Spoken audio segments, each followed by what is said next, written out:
ya gitu. Tapi semoga ini juga juga menjadi kriteria dari para pengelola jurnal termasuk editor dan reviewer di luar sana. Yang pertama adalah ada beberapa trik yang perlu kita perhatikan saat kita mau menulis artikel untuk publikasi jurnal. Uh, Treatment-nya berbeda, teman-teman. Jadi ketika kita menulis untuk tesis, menulis untuk skripsi, menulis untuk disertasi, itu berbeda dengan artikel, sangat berbeda sekali.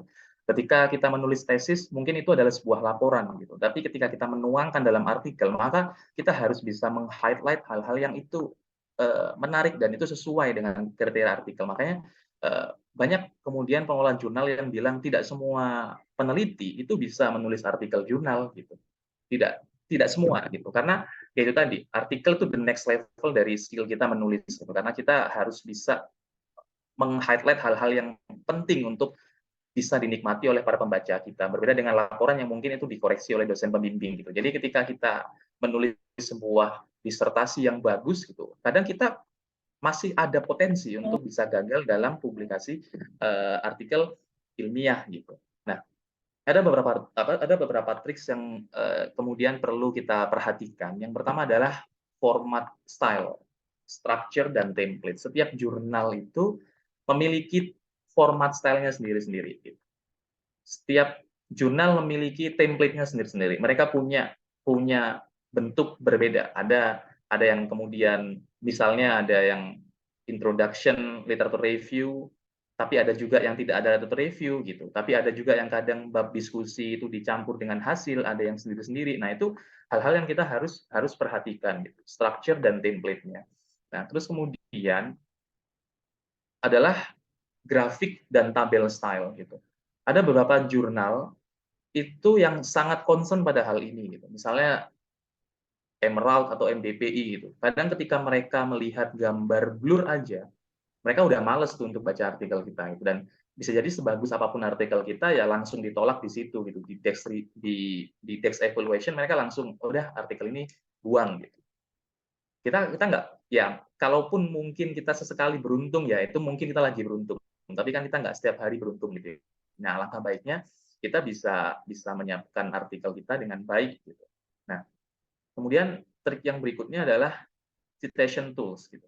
Pastikan ketika kita menulis artikel jurnal itu kita menggunakan citation tools. Kenapa kita menggunakan citation tools? Karena artikel kita itu bisa jadi itu tidak langsung diterima oleh satu jurnal kadang ya. Nah, penggunaan citation tools ini akan sangat membantu kita gitu. Misalkan kita submit ke jurnal punya SAGE gitu. Dia menggunakan Harvard misalnya. Kemudian di jurnalnya Taylor dia menggunakan APA gitu. Nah, ketika kita mau mensubmit ke jurnal yang berbeda format dengan jurnal yang awal gitu, misalnya artikel ditolak, itu akan sangat sangat membantu kita dan biasanya penggunaan citation tools akan lebih membantu kita untuk menulis referensi dengan benar gitu ya. Kadang kalau kita menulis secara manual ada yang salah, entah nanti formatnya harusnya miring tapi jadi tidak miring gitu. Nah, itu hal-hal yang sebenarnya teknis tapi itu bisa menjadi perhatian yang eh, besar gitu bagi bagi pengelola jurnal karena jurnal kita itu diterima oleh editor dulu sebelum baca reviewer gitu. Jadi yang dibaca itu adalah teknisnya dulu. Jadi ketika kita submit artikel jurnal, itu yang dilihat oleh pengelola adalah teknisnya dulu, bukan substansinya dulu gitu. Mereka bodoh amat dengan substansi di titik awal gitu. Karena ya kamu taat nggak dengan aturan jurnal kami? Kalau nggak taat ya sudah gitu. Nah ini kadang penulis, saya bisa bilang ya penulis Indonesia, karena saya mengelola jurnal di Unpad, di Vkom gitu. Banyak sekali bahkan dosen sekalipun itu kalau nulis artikel jurnal ya udah mereka tulis di Word kemudian seperti nulis biasa aja gitu. Dikira pengelola jurnal mungkin ya udahlah nanti paling direvisi gitu, paling nanti mereka minta formatnya apa yang perlu diperbaiki gitu. Ya oke gitu. Kalau untuk jurnal nasional yang kadang gitu, yang kadang butuh artikel itu mungkin terjadi karena kita ngerasa ya udahlah artikelnya bagus, paling penulis bisa ngerevisi nanti ini tolong ya formatnya diperbaiki, jangan pakai numbering, jangan citation tools-nya pakai IPA bukan Harvard, soalnya di artikel Anda masih Harvard itu. Tapi kalau itu di jurnal bereputasi internasional nggak akan terjadi teman-teman. Artikel kita akan langsung dikembalikan, bahkan bisa langsung dikasih ya udah submit ke tempat lain aja gitu. Itu itu perlu menjadi perhatian kita sebagai penulis gitu. Nah, kemudian trik yang kedua adalah additional information style gitu. Nah, ini tergantung dari jurnal juga. Ada beberapa jurnal sekarang sudah mewajibkan ini. Kalau teman-teman lihat MDPI gitu ya, itu pasti ada ini. Kalian ngelihat Elsevier itu pasti udah mulai ada ini. Knowledgement itu penting. Gitu. Kemudian conflict of interest, bagaimana kita menyatakan apakah ada pentingan konflik kepentingan dalam artikel kita misalnya, ataukah kita misalkan kenal atau kita sebagai editor di jurnal itu misalkan kita mau submit di jurnal A, tapi kita sebagai editor di jurnal itu. Nah, otomatis kita harus menyatakan conflict of interest gitu. Karena ada potensi bisa jadi artikel kita diterima ya karena posisi kita sebagai editor kan. Nah, kita harus jujur dengan hal-hal yang kemudian menguntungkan kita. Atau pemberi dana misalkan, kita meneliti tentang A misalkan. Tapi kita adalah bagian dari orang yang ada di A tersebut gitu. Nah, itu kita harus nyatakan. Bisa jadi ya hasil kita ada potensi untuk bias misalnya sebagainya. Itu perlu dinyatakan. Nah, kemudian funding juga. Kalau dapat funding pastikan itu LPDP ya, pasti ya kita award di LPDP, jangan sampai lupa gitu nulis funding gitu di artikel kita. Kalau nggak gitu ya sudah nggak bisa diklaim gitu ya. Bahkan harus hati-hati nulisnya salah aja itu bisa bisa jadi nggak bisa diklaim gitu, karena sangat sangat ketat gitu, harus sesuai dengan standar penulisan funding yang biasanya mengacunya adalah di Crossref gitu. Kalau nggak salah database Crossref itu dia melis gitu beberapa funders gitu, dan penulisan kita harus sesuai dengan mereka gitu. Kayak Universitas Pajajaran kalau nggak salah, mereka sudah mulai menggunakan Universitas Pajajaran gitu, bukan Pajajaran University. Nah, kita harus aware dengan hal semacam itu. Nah, terus kemudian author contribution gitu ya. Author contribution ini beberapa jurnal sudah mulai. Kalau teman-teman lihat di jurnal punya terbitan Fakultas Ilmu Komunikasi Unpad gitu ya, itu sudah mulai ada author contribution. Kita untuk mengidentifikasi apa sih peran dari penulis. Kadang kan kalau nulis jurnal penulisnya ada 5, ada 3 gitu. Nah, kita pengen tahu tuh, penulis pertama perannya apa, penulis kedua perannya apa, penulis ketiga perannya apa. Nah, itu ada standarnya.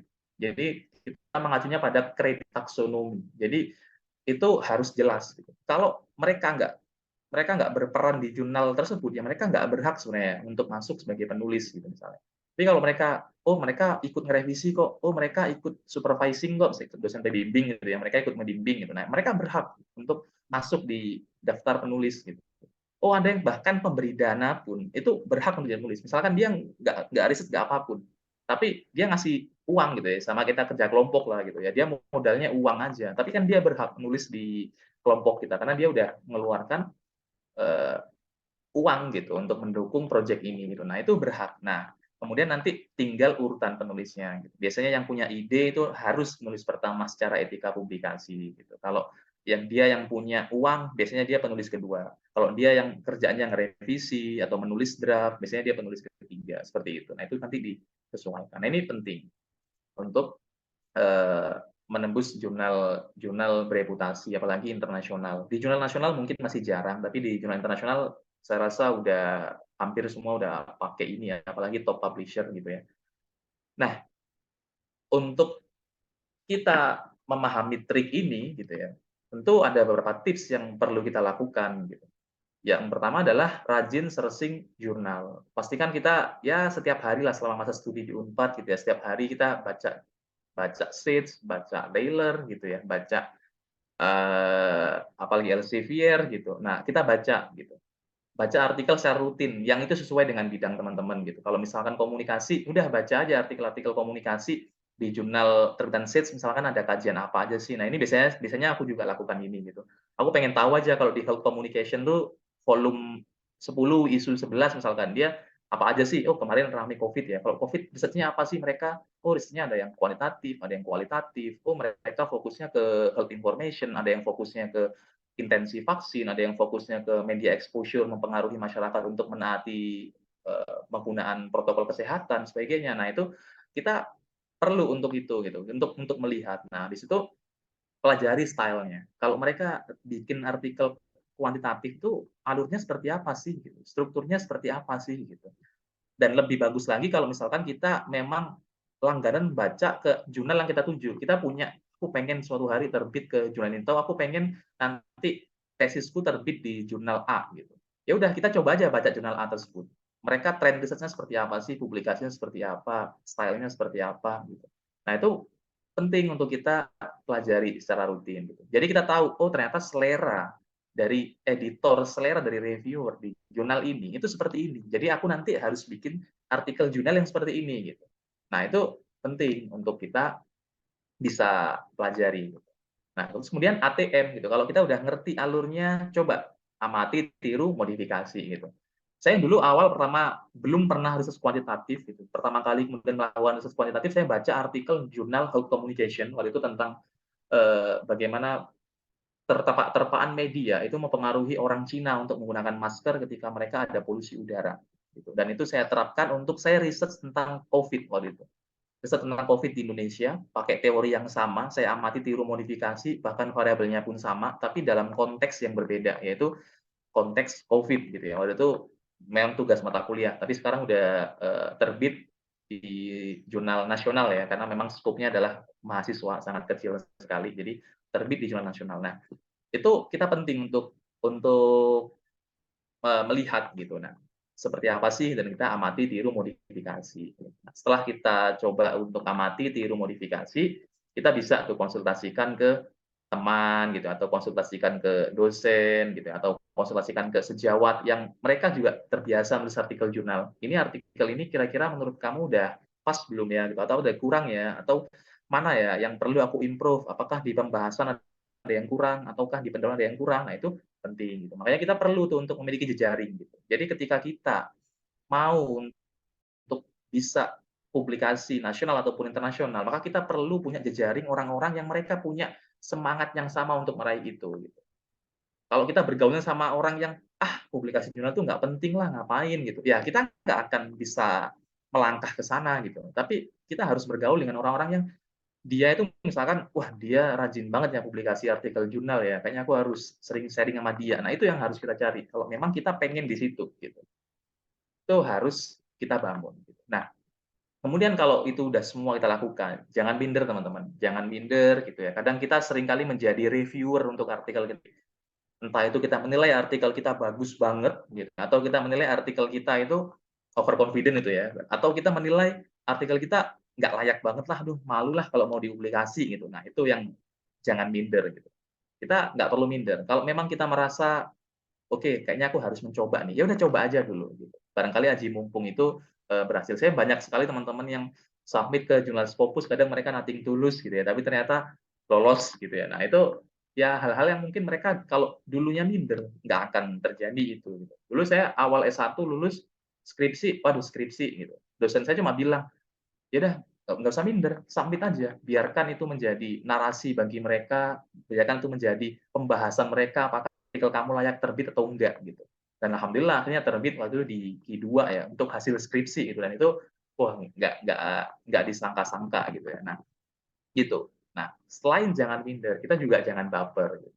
Yang namanya kita submit artikel jurnal tuh pasti ada yang ditolak, pasti ada yang diterima, pasti kadang revisi mayor, revisi minor gitu. Nah, baper ini biasanya kalau kita overconfident, kita merasa artikel kita ini udah paling bagus dah, the best banget nih, ini udah masterpiece lah dari risetku gitu. Ah, ini udah nggak ada celahnya. Submit ternyata kena revisi mayor, akhirnya baper, nggak dikerjain revisi mayornya dan akhirnya gagal terbit di jurnal yang diinginkan.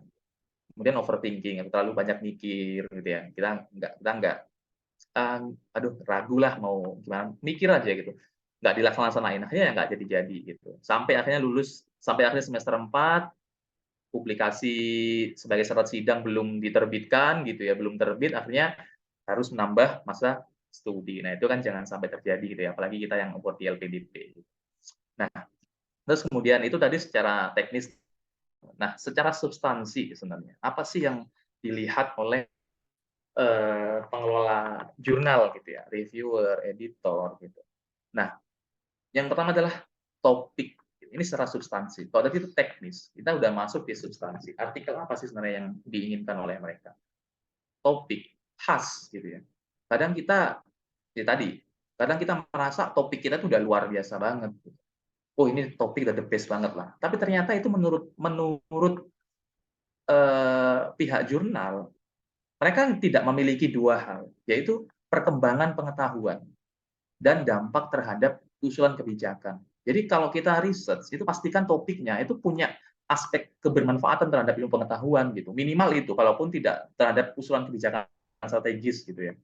Kadang kan kalau mungkin di science gitu, nanti mungkin Mas Farouk gitu ya, itu kadang kan mereka kadang belum langsung pada dampak kebijakan strategis, tapi kan mereka pada science. Ada hal-hal yang kemudian mereka temukan hal baru gitu. Nah, itu nggak masalah. Tapi yang penting itu harus ada gitu. Jangan sampai kita meriset hal-hal yang nggak ada manfaatnya gitu. Ya, oke diteliti, tapi manfaatnya emang apa gitu. Topiknya nggak terlalu khas gitu. Nggak bisa, ya kalau kamu riset sekarang, ya nanti lu siapa yang lanjutin riset kamu, nggak ada gitu loh. Karena nggak penting emang gitu. Nah, itu jangan sampai. Bagus-bagus lagi kalau misalnya ada dampak kebijakan strategis gitu. Kita riset hal-hal yang hasil risetnya itu akan mempengaruhi kebijakan misalnya. Oh, ini pemerintah harus tahu nih. Oh, ini pengambil kebijakan harus tahu nih, harus diterapin nih kayak gitu. Nah, itu lebih bagus banget. Itu di topik secara substansi. Nah, terus kemudian di abstraknya. Di abstrak yang bagus teman-teman, itu harus mengandung introduction pertama. Biasanya satu kalimat cukup, dua kalimat maksimal gitu ya. Habis itu mengandung purpose, tujuan. Tujuannya apa sih? Gitu. Kamu ini mau ngapain? Gitu. Metodenya apa? Kamu survei, kamu eh, kalau di sosial ya, kamu melakukan survei kah, melakukan wawancara kah, atau melakukan eksperimen kah? Nah, itu kita harus jelas gitu. Dan result-nya ada. Result-nya apa result-nya? Gitu. Temuannya apa? Dan implikasinya apa? Implikasi dari temuan ini apa? Entah itu implikasi teoritis atau implikasi praktisnya harus ada. Dan kemudian keyword. Keyword itu perlu hati-hati ya. Kadang penulis Indonesia masih saya sering temui gitu ya. Nulis keyword itu masih singkatan gitu. Atau misalkan BKKBN gitu. Nah, itu bukan keyword, teman-teman. Gitu. Jadi jangan nulis BKKBN sebagai keyword. Itu bukan keyword. Keyword itu harus sebuah konsep atau frase gitu. Misalkan terpaan media gitu. Atau intensi gitu. Nah, itu adalah keyword. Atau jangan keyword itu negara misalkan, negara Indonesia gitu. Ya, ngapain itu bukan keyword itu. Keyword itu harus hal-hal yang sifatnya konseptual dan hindari plot twist gitu ya. Kalau kita nulis abstrak tuh, kadang hasilnya apa, tiba-tiba di abstrak nulisnya apa gitu, nggak sesuai sama keseluruhan dari naskah kita. Nah, itu kadang sering terjadi gitu. Nah, terus kemudian part berikutnya adalah isu pendahuluan gitu ya. Pendahuluan biasanya sih ambu bahasa kasarnya ya. Apa, mengapa, bagaimana, dan untuk apa gitu. Nah, kita harus dalam nulis artikel, kita langsung fokus pada isu apa sih yang diangkat gitu ya. Kenapa isu tersebut menjadi penting untuk kita teliti gitu. Terus kemudian riset terdahulu yang mengarahkan topik kita memiliki state of the art gitu. Jadi pastikan riset kita ini sebenarnya di posisi apa sih dalam kajian ini gitu. Misalkan ketika saya meneliti soal komunikasi kesehatan, di mana posisi riset saya sekarang. Nah, itu kan kita pasti harus mencantumkan riset terdahulu gitu ya. Kadang kan pendahuluan ini dalam beberapa artikel jurnal itu juga sudah mencakup literatur review gitu ya. Makanya kadang kita sudah mencantumkan terkait riset terdahulu gitu untuk mendudukkan riset kita ini sebenarnya di posisi mana gitu dalam dunia ilmu pengetahuan ini. Gitu. Serta bahas teori dan konsep pasti. Sebenarnya teori yang kita mau gunakan apa atau konsep yang relevan yang mau kita gunakan apa itu lebih ke ontologisnya gitu ya. Dan untuk apa sebenarnya diteliti gitu. Nah, ini pasti. Biasanya part terakhir kalau teman-teman baca artikel jurnal biasanya kan pasti ada the present study aims, the present study gitu, examines. Nah, itu kalimat-kalimat yang biasanya ada dalam pendahuluan gitu ya. Nah, seperti itu. Itu pendahuluan. Nah, next-nya apa? Ini saya agak cepat-cepat aja ya. Jadi kita tanya jawab. Nah, kemudian di metode. Nah, ini yang sering saya temui juga di metode gitu ya, baik sebagai reviewer ataupun sebagai editor. Kadang penulis itu wajar sih kalau mahasiswa ya, ini adalah mahasiswa. Tapi kadang peneliti pun juga masih ada. Ketika mereka nulis metode, itu bukan definisi-definisi dari metode apa yang kita gunakan. Definisi survei adalah, atau metode kualitatif adalah, atau paradigma positifis adalah gitu. Bukan itu teman-teman. Tapi paparkan langkah detail dari research kita, dari apa yang kita lakukan. Biasanya saya kalau nulis paper ya, kalau saya nulis paper biasanya kalau nulis artikel, metode adalah hal yang pertama saya tulis. Gitu. Karena apa? Biar nggak lupa. Saat aku neliti itu kemarin, metode yang aku gunakan tuh apa sih? Gitu. Nah, biasanya saya nulis ini dulu. Jelasin dulu detailnya. Oh, kemarin saya metode penelitian ini menggunakan survei cross sectional gitu dengan menyebarkan kuesioner kepada siapa, menggunakan apa.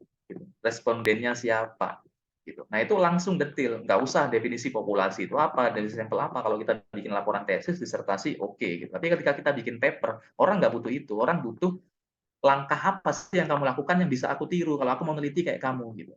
Oh, ternyata kamu melakukan survei, oke. Kalau misalkan survei, kamu surveinya apa? Pakai kuesioner. Kalau pakai kuesioner, pertanyaannya apa? Nah, itu harus ada, measurement-nya harus ada. Oke, kalau kuesioner measurement-nya apa? Oh, kalau variabel A diukurnya dengan 1, 2, 3, kalau variabel B diukurnya dengan ini. Pertanyaannya ini. Itu harus ada, gitu. Makanya kalau teman-teman baca jurnal yang bagus, atau teman-teman referensis, itu pasti ada bab measurement, atau ada subbab measurement di bawah metode. Biasanya kalau metode tuh kalau di jurnal biasanya data collection gitu ya. Data collection and procedure gitu. Kemudian measurement gitu. Dan terakhir biasanya data analisis gitu, analisis data gitu. Nah, itu 3 hal yang sebenarnya harus ada dalam metode penelitian. Itu penting, biar apa? Biar peneliti berikutnya atau pembaca itu bisa mereplikasi artikel kita, dan dari situ artikel kita bisa dinilai apakah artikel kita tuh rigor atau enggak gitu. Apakah artikel kita itu valid atau enggak, itu dari metode yang kita lakukan gitu. Nah, itu di metode secara substansi. Nah, kemudian di hasil.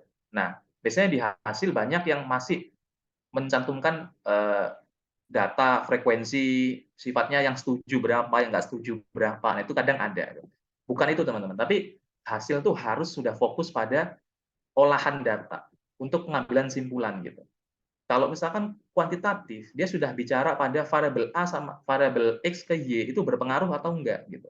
Variabel Z itu menjadi mediator hubungan X ke Y atau enggak gitu. Nah, itu sudah harus didiskusikan. Kita nggak bicara lagi soal, kadang ada sih deskriptif. Itu untuk sedikit, kadang ya 2 paragraf untuk menggambarkan populasinya siapa, deskripsi siapa, terus kemudian sebaran datanya seperti apa, berapa yang SMA, berapa yang SMP, berapa yang SMK, itu kadang ada gitu. Tapi hasil itu langsung fokus pada menjawab hipotesis. Gitu. Hipotesisnya seperti apa gitu. Jadi kita langsung langsung membaca hasilnya, oh ini berpengaruh, oh ini enggak. Itu harus langsung ke situ. Hindari data mentah. Jangan mencantumkan yang jawab setuju sekian. Nah, kalau di tesis kan kayak gitu kita nulisnya. Yang jawab tidak setuju untuk variabel X, untuk variabel pertanyaan ini sekian gitu. Nah, itu udah nggak lagi kalau dalam paper. Karena kita akan terbatas terbatas halaman gitu. Terus kemudian interpretasi pembahasan gitu ya.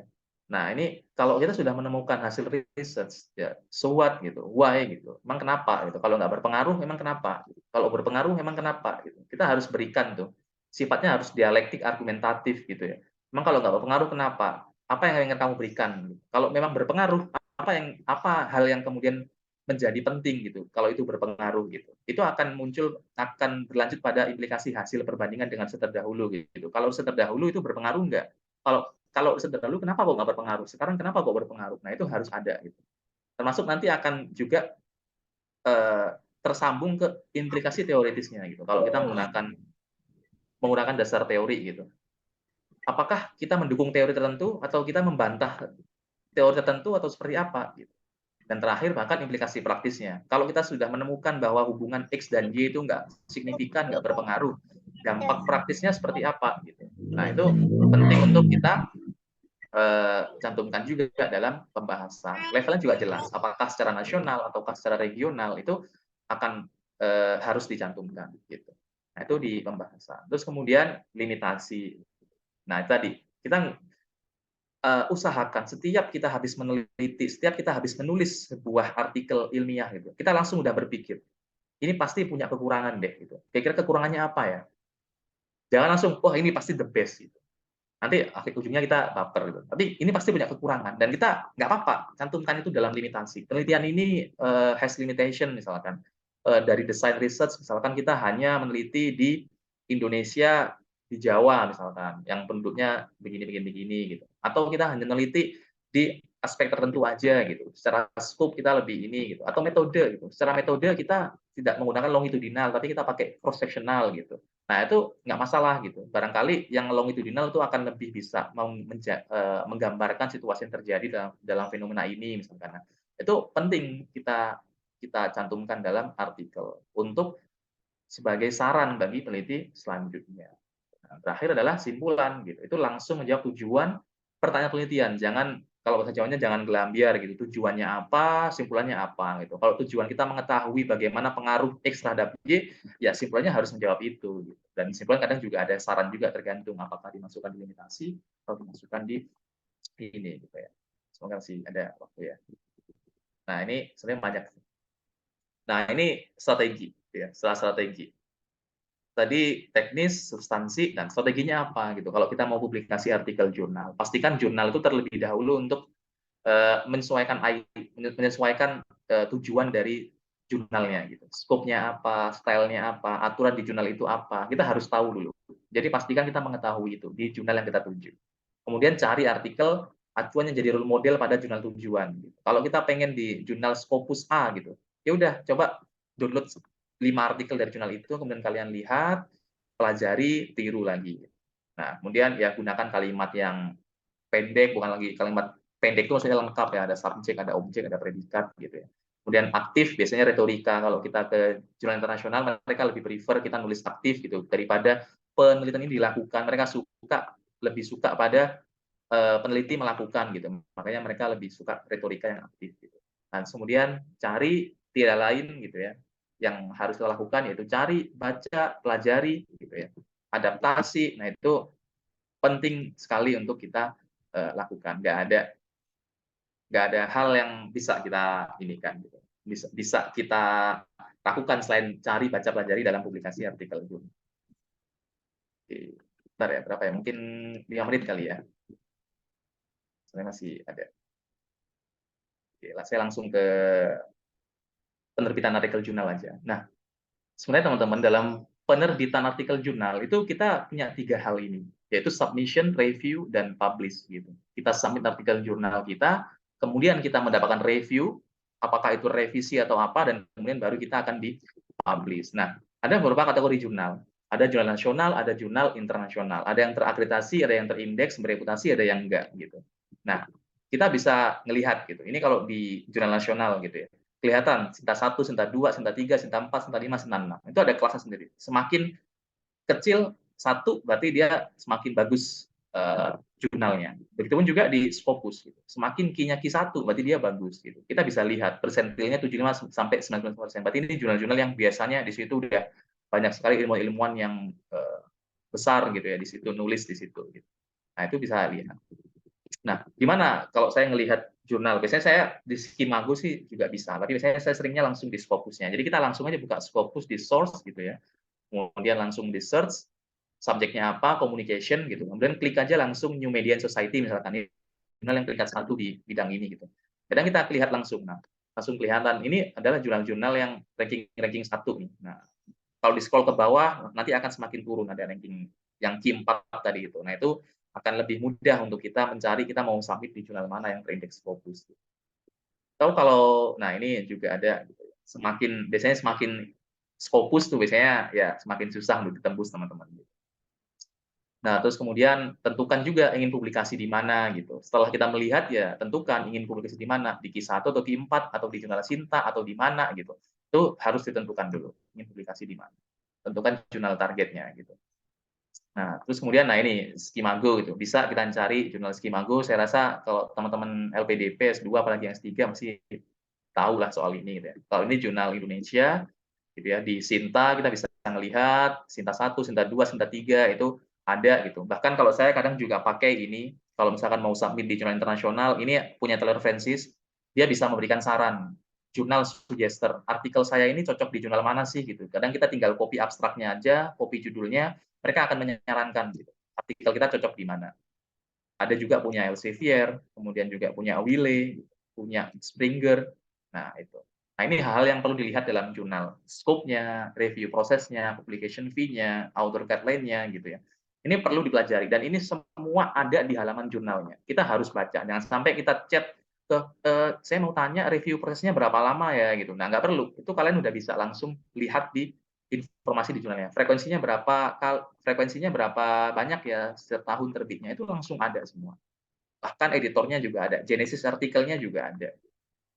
Terus kemudian, nah itu langsung ada semua pasti. Di samping ini adalah informasi dari jurnalnya semua. Gitu. Nah ini kalau jurnal internasional punya Emerald gitu ya, dan saya lagi submit di sini. Nah, ini author guideline-nya kelihatan. Ini tinggal kita baca. Tinggal kita pelajari apa yang mereka mau dari artikel kita, gitu. Nah, ini mereka pasti akan melihat skopnya cocok atau enggak gitu ya. Kita harus bikin akun samping untuk artikel jurnal gitu. Format tulisan harus jelas gitu. Pastikan semua citasi itu jelas gitu. Submit artikel kita. Jangan minder. Gitu. Tidak akan pernah merasakan penolakan atau penerimaan jika kita tidak pernah mencoba submit tulisan kita. Jadi submit aja. Apa yang editor atau review pertimbangkan? Ini sama yang seperti saya sampaikan tadi, sebenarnya pengulangan aja. Ya, skopnya, formatnya, latar belakangnya gitu, urgensi penelitiannya, kekayaan literatur, metode, diskusi pembahasan, serta kesimpulan yang menjawab hipotesis atau fokus penelitian kita. Itu yang biasanya dilihat oleh editor dan reviewer. Apa keputusannya? Ya bisa jadi lolos tanpa revisi, bisa jadi lolos dengan revisi minor gitu ya, bisa jadi revisi menunggu keputusan lagi gitu, atau bahkan artikel langsung ditolak gitu ya. Itu sangat mungkin terjadi teman-teman. Kenapa artikel ditolak? Yang nggak sesuai sama skop gitu, analisisnya cetek banget gitu, biasa aja, dan terlalu mainstream, udah banyak yang melakukan itu, nggak ada kebaruan dalam research kita gitu. Keunikan gap-nya dibandingkan dengan artikel sejenis nggak terlalu ada gap gitu ya, tidak memenuhi kaidah ilmiah jelas pasti ditolak gitu ya. Plagiarism dan sebagainya itu pasti gitu. Kemudian research problem dan pembahasan juga nggak jelas, problemnya apa, pembahasannya apa gitu. Nah, itu pasti ditolak. Poor language juga, English or bahasa, semua gitu. Mau bahasa Indonesia, mau bahasa Inggris, kalau kita nulisnya nggak sesuai sama kaidah bahasa yang kita tuju ya akan ditolak pasti. Nah, ini saya dulu juga pernah gitu ya submit, ya revision required gitu. Ketika revisi, ya udah kita kerjakan revisi gitu ya, sampai akhirnya kemudian diterima. Nah, itu proses yang pasti akan kita jalani ketika kita publikasi artikel jurnal. Nah, ini kemarin juga baru di Emerald gitu ya, baru ngirim, dapat mayor revision gitu. Dan ini 2 Juni terakhir saya harus submit hasil revisinya gitu. Ini dari 3 Maret saya masih ngerjain karena revisinya mayor, sangat banyak, tapi ada potensi untuk terbit. Nah, ya udah kita akan doing the best aja gitu. Mereka minta apa sih revisinya? Kalau misalnya kita nggak setuju, ya udah kita argumentasi gitu. Kita berikan argumentasi, ini nggak sesuai, begini, begini, begini, begini gitu. Kita harus jelasin. Nah, ya tidak semuanya indah teman-teman. Saya juga banyak ditolak oleh jurnal-jurnal Scopus gitu. Ini ditolak oleh terbitan Sage gitu ya waktu itu. Ini juga kemarin juga ditolak oleh jurnal Sage of Asian African Studies gitu ya. Ini juga pernah ditolak oleh jurnal Malaysia gitu ya. Tidak ada yang indah teman-teman dalam perjalanan publikasi artikel jurnal, tapi yang penting kita mencoba gitu ya dan terus berusaha untuk lebih baik versi kita gitu. Perbaiki atau klarifikasi apa yang dikoreksi reviewer, telaten gitu ya, submit kembali request artikel kita dan tunggu next final decision. Jika ditolak, apa? Sabar dan evaluasi. Satu pintu ditutup, kita coba mengetuk pintu yang lain yang mungkin menjadi jalan kita untuk bisa publikasi artikel jurnal. Gitu ya. Dan kita harus punya Mamba mentality teman-teman. Usaha dan kemauan untuk terus menjadi versi terbaik dari diri kita. Diri kita yang hari ini harus lebih baik dari kemarin. Gitu. Jangan kita banyak alasan, aduh ini sebenarnya harusnya nggak bisa nih syarat lulusnya harus publikasi gitu. Ketika kita memilih sebuah kampus teman-teman, apalagi kita award di LPDP, kita kan sudah pasti research gitu. Tujuan kampus kita itu kalau mau lulus syaratnya harus apa? Oh ternyata harus publikasi. Ya berarti dari awal kita kuliah di situ, maka kita sudah harus punya mental bahwa kita harus siap untuk menulis artikel publikasi. Jangan kemudian kita mencari-cari alasan, wah ini harusnya nggak penting, wah dosennya ini begini-begini. Nah, kalau kita nyari alasan teman, kita pasti punya 1000 alasan untuk menghindari itu. Tapi yang penting adalah kita mau nggak mengusahakan untuk jadi yang terbaik versi. Itu ya. Ini quotes dari basket ya, dari Brian. Nah, dan terakhir adalah if you want to be a writer gitu, you must do two things above all others. Read a lot and write a lot. Tidak ada lagi obat dari perjuangan kita menjadi penulis di jurnal-jurnal internasional ataupun nasional selain membaca lebih banyak dan menulis lebih banyak. Sekian dari saya, terima kasih. Nanti kita lanjut sharing diskusi, tanya jawab. Oke, saya kembalikan ke moderator. Baik, terima kasih Kang Amin. Luar biasa sekali ya materi yang telah dipaparkan oleh Kang Amin. Terima kasih juga atas tips and tricksnya dalam penulisan jurnal. Banyak banget ya.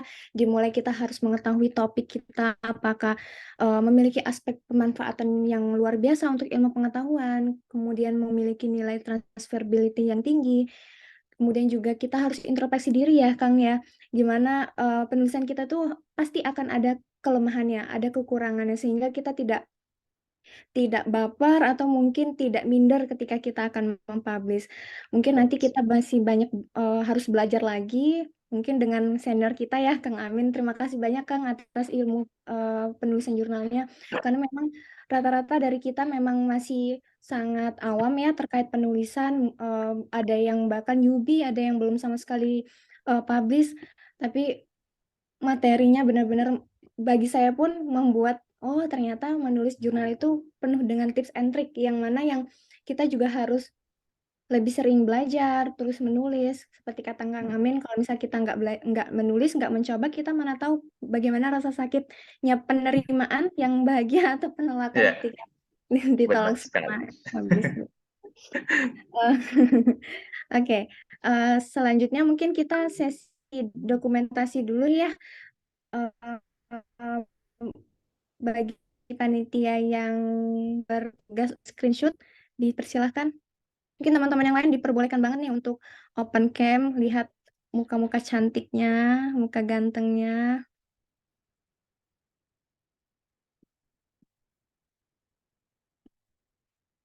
Untuk panitia yang bertugas sudah siap ya, saya hitung 1 sampai 3. Boleh senyum semua. 1, 2, 3. Oke, untuk slide yang kedua. 1, 2, 3. Baik, terima kasih kepada panitia yang bertugas. Selanjutnya kita akan langsung ke pemateri kedua yang tentu saja ya nggak kalah keren dari Kang Amin. Langsung saya bacakan CV-nya. Beliau adalah seorang alumni Universitas Pajajaran dengan program studi S2 Farmasi, di mana beliau ini juga ternyata banyak banget publish jurnal, yang mana jurnalnya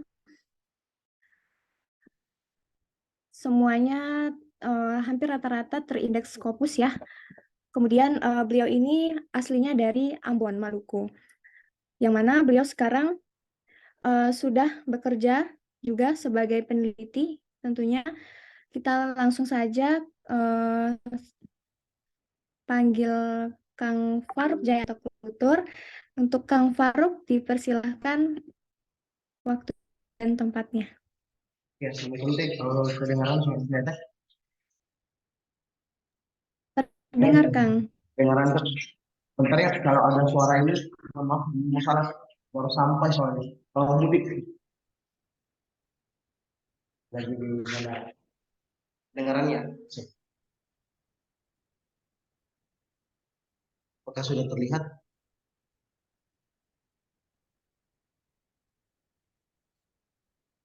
Sudah Kang.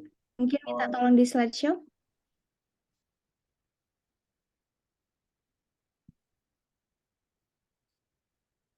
Baik, terima kasih Kang sudah di slideshow. Ya, Assalamualaikum warahmatullahi wabarakatuh. Terima kasih untuk kesempatan menyampaikan di sini saya akan sharing beberapa.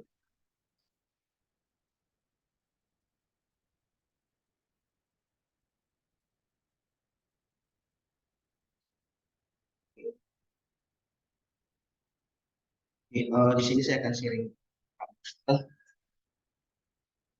Mungkin Teh, apakah terlihat ya jelas ya? Jelas Kang. Nah, oke, saya akan menjelaskan tadi sudah dibahas banyak sekali mengenai Amin. Saya akan menjelaskan mengenai penulisan aplikasi jurnal terindeks di dalam sains, di mana lainnya nanti yang akan kita bahas adalah tentang indeks, kemudian yang kedua adalah publisher predator, kemudian yang ketiga adalah penulisan dan publikasi, dan yang terakhir adalah tips dan trik yang mana ini hal-hal yang harus diketahui. Nanti kita akan bahas secara terperinci di jurnal indeks dan nasional dan internasional, kemudian di jurnal dan publikasi kita harus mengetahui ciri-ciri cara mengeceknya. Kemudian yang ketiga ini adalah penulisan dan publikasi, harus mengetahui jenis manuskrip itu seperti apa, terbagi menjadi berapa, kemudian contohnya seperti apa, kemudian struktur daripada manuskrip itu juga terbagi menjadi beberapa, kemudian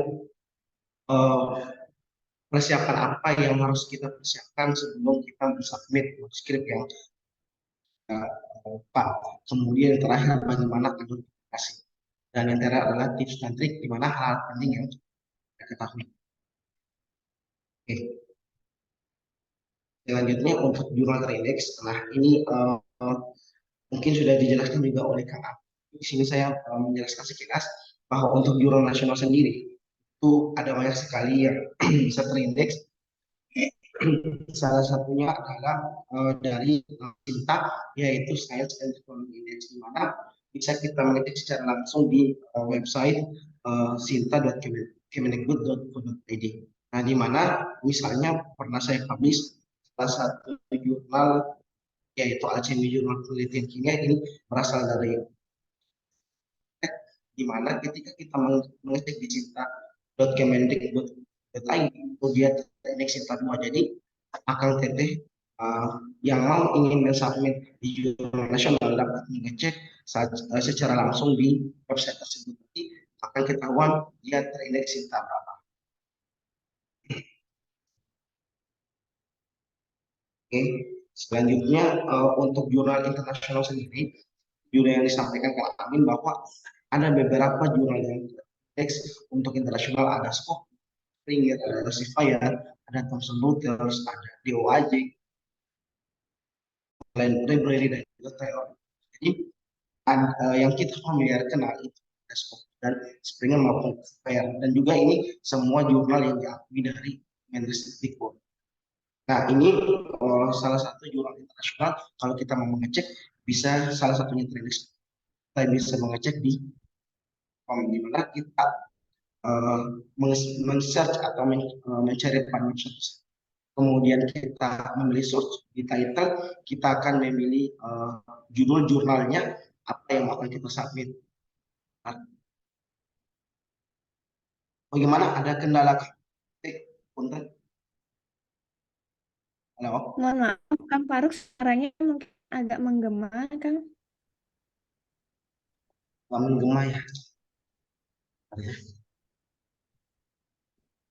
Suara saya teh menggema kah? Iya, Oh, suaranya ya. boleh Tengok, dilanjutkan, Kang. Iya teh.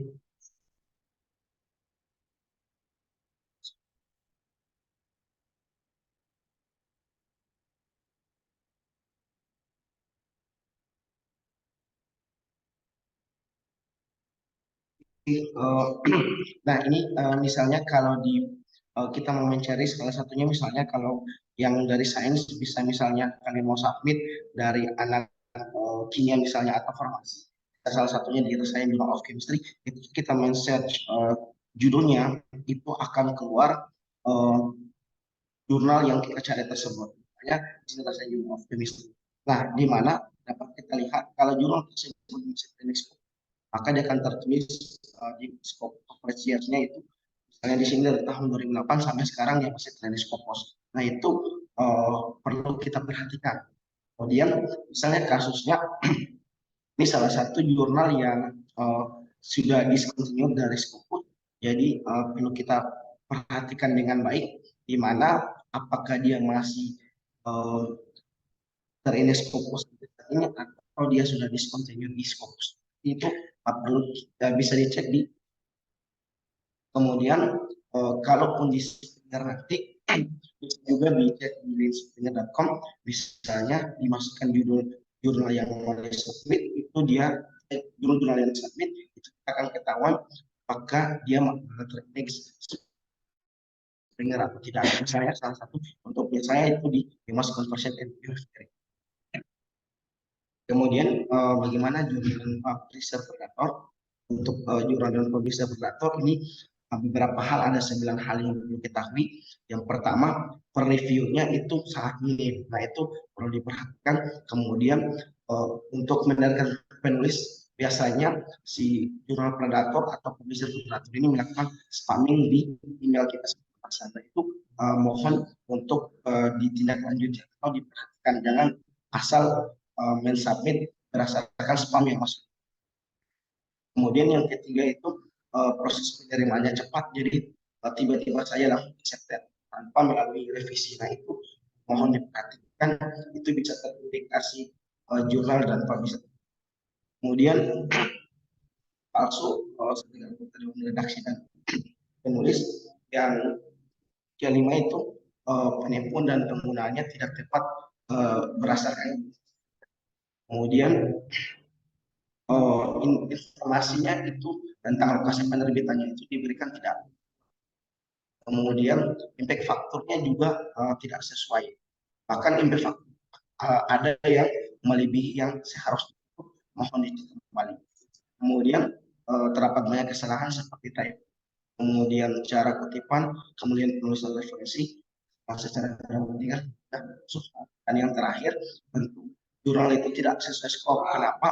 Karena artikel yang memuatnya itu banyak disiplin ilmu. Nah itu mohon diperhatikan. Kemudian bagaimana cara mengeceknya? Kita bisa mengecek pada website Benlist. Kemudian yang kedua adalah dengan memasukkan nama jurnal, kita mengecek pada website tersebut dan kita memasukkan nama jurnalnya. Nanti jika jurnal sudah terindikasi predator, maka akan muncul seperti ini. Jadi bisa kita mengecek pada website tersebut. Kemudian bagaimana penulisan dan publikasi. Nah, untuk jenis manuskrip sendiri itu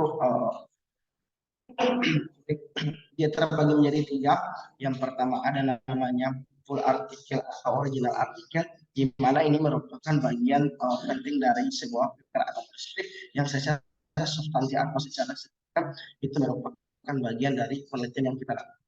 Kemudian letter atau rapid atau short publication ini biasanya itu secara ringkas dan juga biasanya secara signifikan dan advance-nya secara original.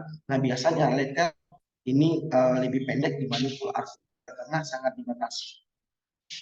Kemudian untuk review Twitter atau perspektif itu dia merangkum tentang pengembangan sebuah topik yang mau kita review.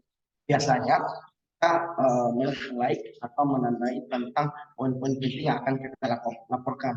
Ingat bahwa pada review itu dia bukan menjelaskan tentang baru, tetapi kita merangkum apa yang telah dilakukan penelitian atau telah dilaporkan. Kemudian ini contoh dari artikel di mana dapat kita lihat ini punya saya contoh untuk artikel atau original artikel, kemudian letter atau rapid atau short communication seperti contohnya. Kemudian ini adalah review contohnya. Kemudian struktur manuskrip itu seperti apa? Tadi kurang lebih sudah disampaikan oleh Kang Amin bahwa ada beberapa hal yang perlu diperhatikan. Saya merangkum kembali. Jadi tentunya ada judul, ada abstrak, kemudian introduction, pendahuluan, kemudian material dan metode, kemudian hasil diskusi, kemudian kesimpulan, kemudian acknowledgement atau ucapan terima kasih, dan juga referensi antar kakak.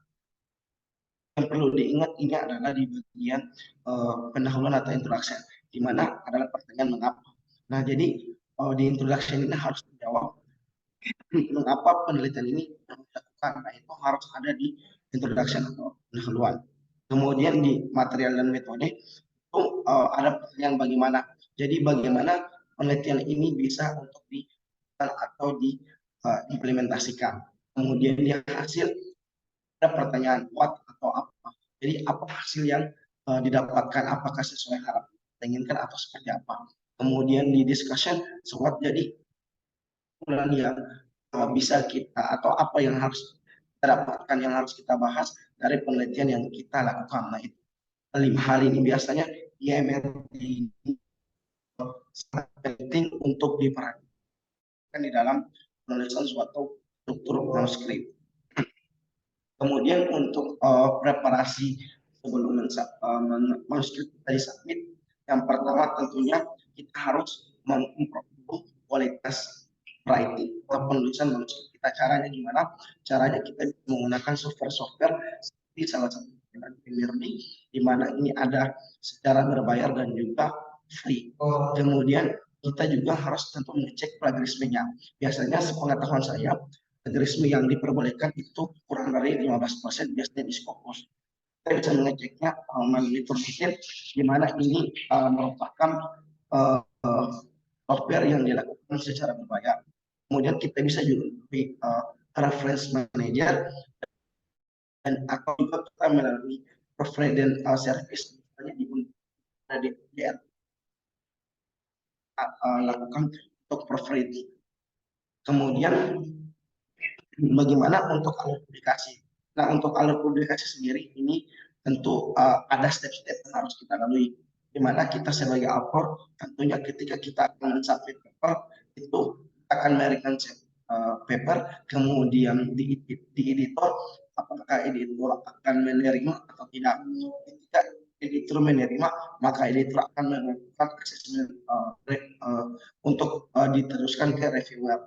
Nah, di reviewer dia akan mereview dan juga memberikan rekomendasi perlu direvisi secara major, secara minor, atau di rejected. Dan sudah selesai, maka reviewer akan mengirimkan kembali ke editor, dan editor akan melakukan sebuah kesimpulan atau decision di mana diterima atau di reject. Kalaupun diterima, maka dikembalikan ke author untuk dilakukan revisi dan dikirimkan kembali ke editor, kemudian dikirimkan kembali ke reviewer untuk kembali.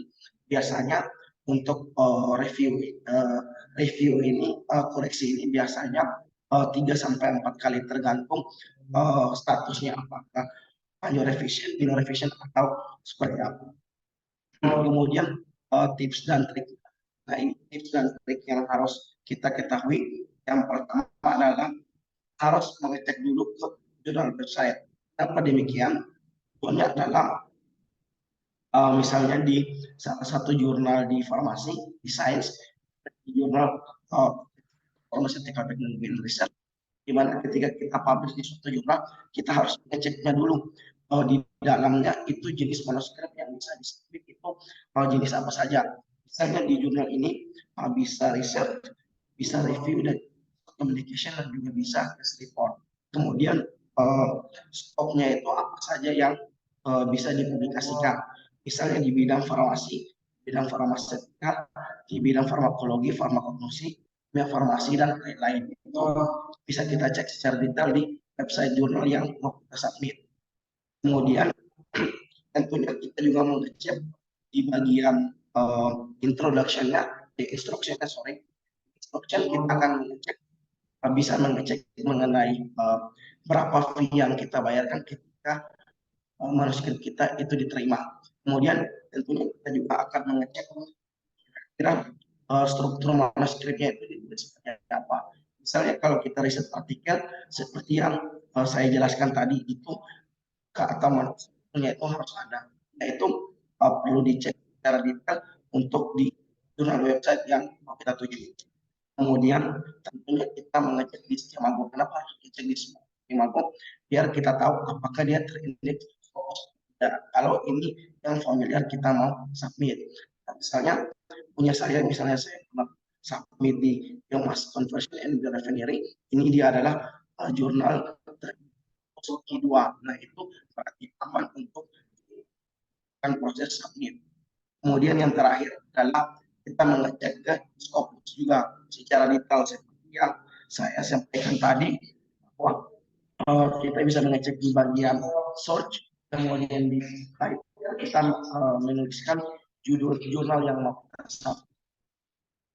Ini terakhir dari saya, ya. Kalau kita mau submit suatu jurnal, punya itu ada beberapa tahapan yang harus kita lalui dari baik dari editor maupun reviewer. Sekian dari saya. Kasih saya ke mereka. Baik, terima kasih kepada Kang Farouk atas pemaparan materinya yang lebih luar biasa lagi ya, di mana Kang Farouk tadi telah menjelaskan terkait untuk bagaimana kita mengetahui jurnal-jurnal predator, langkah-langkahnya seperti apa, bahkan sampai langkah-langkah alur publikasi, publikasi, kemudian dimulai dari kita harus tahu juga kira-kira jurnal apa aja yang diterima di jurnal yang akan kita publish, kemudian dicek di sana di websitenya, kemudian di sana kita juga harus lihat apakah jurnal yang kita akan publish itu kira-kira akan diterima atau tidak di jurnal yang akan kita pilih. Nah, dari dua pemaparan materi ini, mungkin untuk sesinya Kang Faruk, boleh kita screenshot lagi untuk teman-teman yang bertugas untuk men-screenshot, dipersilahkan. Saya hitung 1 sampai 3 ya, seperti tadi. 1, 2, 3. Baik, di slide kedua. 1, 2, 3. Baik. Terima kasih kepada panitia yang bertugas. Dua pemateri yang hebat pada pagi menjelang siang pada hari ini. Selanjutnya kita akan masuk ke sesi tanya jawab. Teman-teman di sini boleh bertanya apa saja terkait publikasi. Mumpung di sini ada dua pakar kita ya yang keren-keren banget. Publikasinya banyak, kemudian udah banyak pengalaman terkait menulis, kemudian publikasi. Mungkin teman-teman yang mau bertanya boleh raise hand, kemudian open mic dan disebutkan nama, kemudian tujuan penanyanya ke Kang Faruk atau ke Kang Amin. Masih ada satu yang mengangkat tangan. Teh Vira, ada yang ingin bertanya lagi? Mungkin kita ke Teh Vira dulu ya. Teh Vira, dipersilakan Teh. Siap, hatur nuhun Teh Desi dan juga hatur nuhun Kang Amin, Kang Faruk.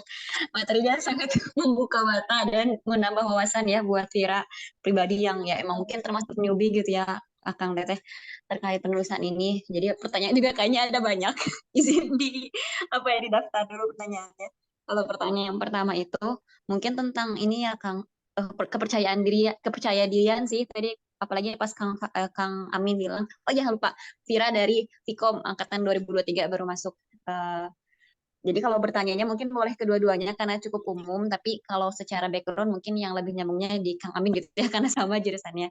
Tapi kalau pertanyaan yang pertama itu jadi tentang kepercayaan dirian gitu Kang, karena tadi kan Kang Amin sempat mention yang kalau jurnalnya udah Q1 Q2 apalagi gitu ya, itu pasti banyak mempublikasinya orang-orang yang sudah berstatus ilmuwan lah sebut saja gitu ya Kang. Tapi kalau kita atau saya mungkin itu kan masih ya siapa gitu yang belum sebanyak itu publikasinya. Nah, apakah mereka melihat latar belakang karya mungkin gitu ya Kang tentang penulis ini, apakah menjadi salah satu yang dipertimbangkan sehingga kita teh jadinya pengen mundur aja kalau ngerasa ya udahlah bukan siapa-siapa gitu. Itu yang pertama tentang latar belakang penulisnya gitu. Apakah masih memungkinkan kalau kita masih ya newbie tadi gitu. Terus yang keduanya tentang waktu mungkin ya kan perhitungannya. Karena kalau di Vkom sekarang itu kalau mau lulus ada gelar cum laude-nya, kita harus tugas akhirnya tuh dipublikasi di Scopus Q1 atau Q2. Dan itu juga sama sih dengan LPDP mungkin ya yang bisa dicairkan dananya itu untuk jurnal internasional Q1 atau Q2 juga. Kalau misalkan tentang kelulusan mah ya udahlah nggak apa-apa kalau emang gak kumulat juga gitu ya kalau sesusah itu. Tapi kan kalau ingin dicairkan oleh LPDP juga gitu ya biar dibantu, itu kira-kira berapa perhitungannya ya Kang? Karena kan pertama kita masih kuliah juga, kalau Vira sekarang semester 1 baru banget gitu. Sementara kan kita tahu durasinya itu bisa berbulan-bulan bahkan setahun gitu.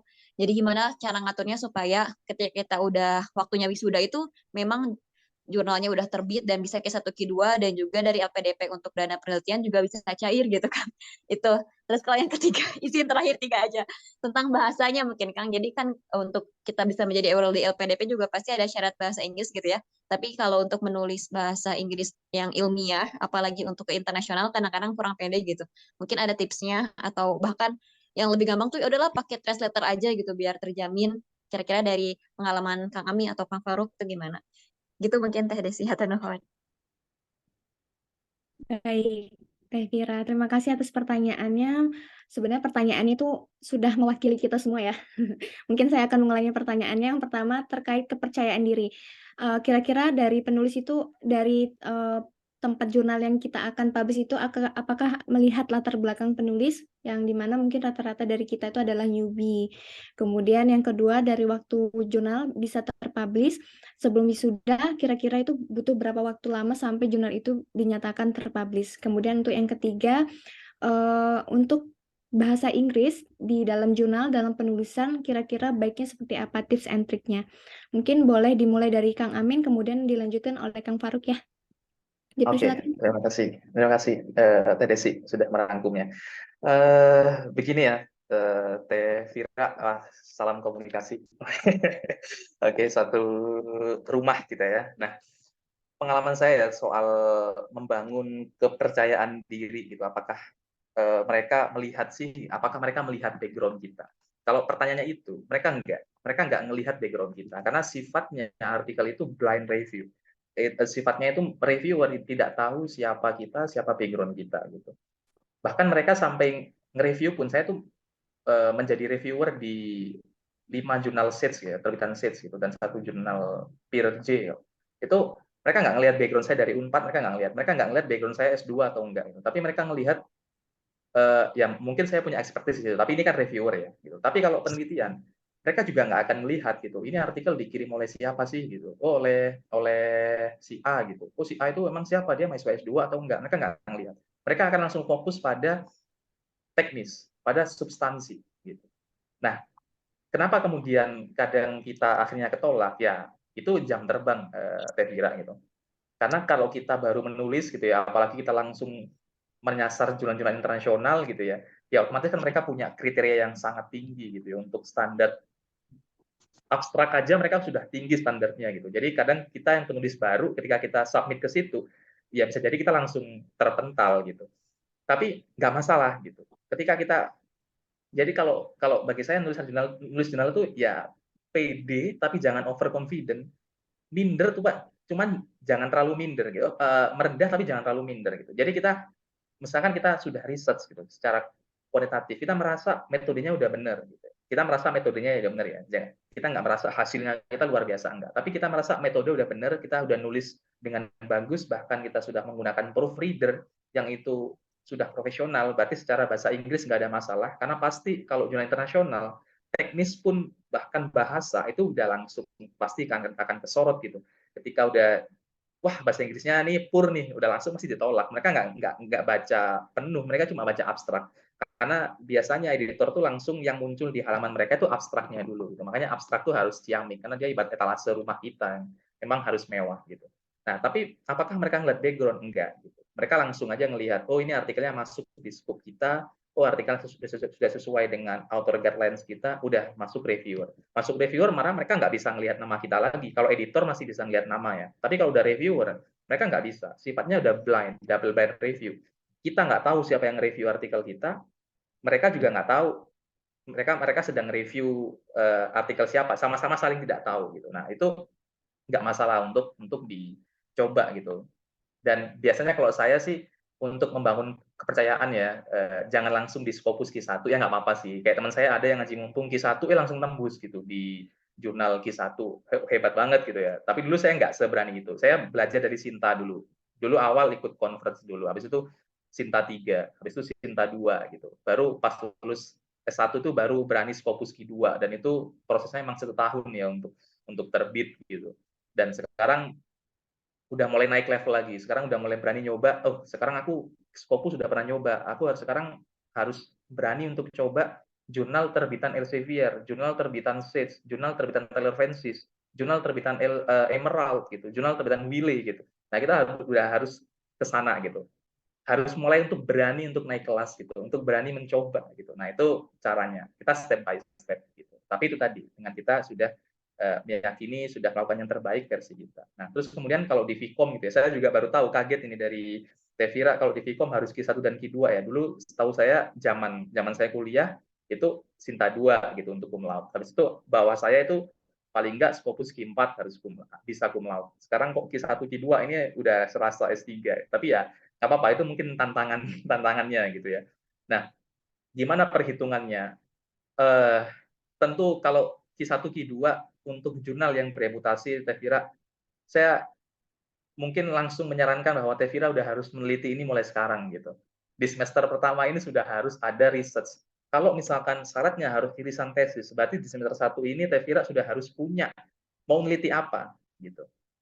Kalau saya mungkin dulu neliti komunikasi kesehatan ya, waktu itu momennya COVID. Jadi ketika semester 1 pun, ketika dapat metode penelitian kuantitatif, saya langsung research metode kuantitatif. Jadi di akhir semester, artikel saya selesai. Gitu. Karena memang di mata kuliah tersebut, luarannya adalah artikel. Nah, artikel itu yang kemudian saya bahasa Inggriskan dan saya submit ke jurnal Q2 waktu itu. Gitu. Nah, seperti itu. Gitu. Jadi memang kita harus punya, kalau di S2 di Unpad, apalagi yang punya surat publikasi harus irisan tesis, maka kita memang dari awal sudah harus menentukan, sudah harus istiqomah, passion, bukan passion ya, kita itu minat di mana gitu, yang kita visible untuk mengerjakan riset tersebut gitu ya, nggak harus muluk-muluk nanti akhirnya pusing sendiri gitu ya. Yang penting itu ada irisan tesisnya, apakah nanti melakukan survei ataukah menggunakan wawancara, fenomenologi, etnografi, sebagainya. Nah, itu sudah harus mulai istiqomah sih. Gitu. Jadi setiap tugas-tugas kuliah itu sudah harus terhubungkan dengan tesis gitu. Saya dulu nggak pernah keluar dari itu gitu. Jadi karena saya dulu pengen komunikasi kesehatan, semua tugas-tugas saya pasti berkaitan dengan komunikasi kesehatan dan berkaitan dengan teori yang akan saya pakai di tesis. Waktu itu saya pakai teori of planned behavior itu, teori perubahan perilaku terencana, teori perilaku terencana. Saya pakai itu terus gitu. Di setiap tugas saya pakai itu. Saya pakai untuk meneliti tentang COVID, saya pakai meneliti tentang KB, saya pakai meneliti tentang penggunaan masker gitu. Nah, seperti itu. Jadi kita akan lebih bisa mengatur timeline-nya. Tapi kalau syaratnya satu, saya berani jamin sebenarnya kalau untuk bereputasi ya, itu udah harus mulai sekarang udah ditulis sih. Jadi akhir semester 1 udah submit, atau paling enggak akhir semester 2 itu udah submit, dan Tevira harus nunggu itu selama 1 tahun. Karena biasanya kalau jurnal internasional, kayak saya sekarang sedang submit, itu saya submit bulan Maret, itu baru kelar, bulan Februari baru selesai di review bulan Maret. Bulan Maret ini proses revisi sampai bulan Juni. Nanti bulan Juni akan revisi lagi gitu. Pasti biasanya ada revisi lagi, nggak mungkin. Karena jurnal Q1 biasanya revisi paling nggak 1, 2, 3 kali gitu untuk revisi artikel. Jadi memang perlu waktu yang lebih gitu ya, dan punya keistiqomahan dari awal gitu. Nah, terus terakhir menulis bahasa Inggris yang ilmiah, kadang kurang pede. Saya juga sampai sekarang saya nggak pernah Tevira nulis langsung bahasa Inggris. Saya masih translate gitu ya. Saya nulis bahasa Indonesia dulu, kadang saya bahasa Inggris kan sebisa saya, itu saya kirim langsung ke proofread internasional gitu. Nah, ya itu keterbatasan saya juga. Gitu. Tapi apakah kita nggak boleh nulis di internasional? Ya sangat boleh gitu. Kan mereka tidak melarang kita untuk menggunakan proofreader tersumpah, proofreader profesional. Bahkan mereka menyarankan. Bahkan kalau Tevira lihat jurnal-jurnal internasional itu, ketika kita ngirim artikel, mereka akan langsung memberikan saran, mau nggak pakai jasa saya nih editing service gitu. Tapi bayarnya lumayan mahal gitu. Jadi kadang saya menggunakan ya jasa dari teman saya sendiri gitu. Ada yang memang mereka jago bahasa Inggris dan sudah punya lembaga tersumpah, terverifikasi, profesional, saya pakai itu. Dan itu akan lebih memperbesar peluang kita tadi yang dikatakan Mas Faruk tadi itu. Kita perlu untuk itu. Seperti itu sih saya kira. Semoga bisa mencerahkan gitu. Semangat. Oke, jawaban dari Kang Amin lengkap ya. Terkait dari kepercayaan diri sampai bahasa Inggris itu sebenarnya diperbolehkan untuk kita menggunakan jasa profesional. Boleh dilanjutkan jawabannya dari Kang Faruk? Ya, kalau saya sih bersama sih seperti Kang Amin, saya juga dulu awalnya di semester 2 ketika saya berkuliah S2, saya memulai dari tugas kuliah juga. Tugas kuliah yang dimana kalau saya cuma hanya sekedar tugas, dari tugas saya kemudian mencoba submit, meminta izin dosen mata kuliah tersebut, kemudian submit ke salah satu jurnal terindeks itu di Sinta 2 yang tadi saya sebutkan di 2020. Itu awal saya memulai passion di bidang, atau memulai di bidang kepenulisan awalnya dari situ. Nah, dari Sinta 2 seperti yang disampaikan Kang Amin, awalnya belum pede, tapi tulis saya dulu. Waktu itu submit, alhamdulillah langsung accept. Nah, mungkin ya rezeki juga, dan dari situ awal semangat dari bidang penulisan dari Sinta 2, kemudian berlanjut ke fokus kedua dan berlanjut ke kisah gitu. Jadi harus memang mulai step by step dulu, jangan langsung yang paling tinggi. Memang kalau untuk semangatnya langsung ke Scopus boleh. Karena saya juga pernah coba langsung ke Q1 waktu itu enggak, karena memang mungkin penulisannya masih sangat awam bagi saya, dan itu komentarnya sangat keras sekali dari reviewernya. Tapi tidak apa-apa, itu jadi pengalaman berharga juga sih buat kita penulis pemula gitu. Kemudian dari saya sih sebenarnya sering-sering bergabung dengan teman-teman di bidang ilmu yang sama ataupun yang bidang ilmu yang masih relevan untuk bisa kolaborasi.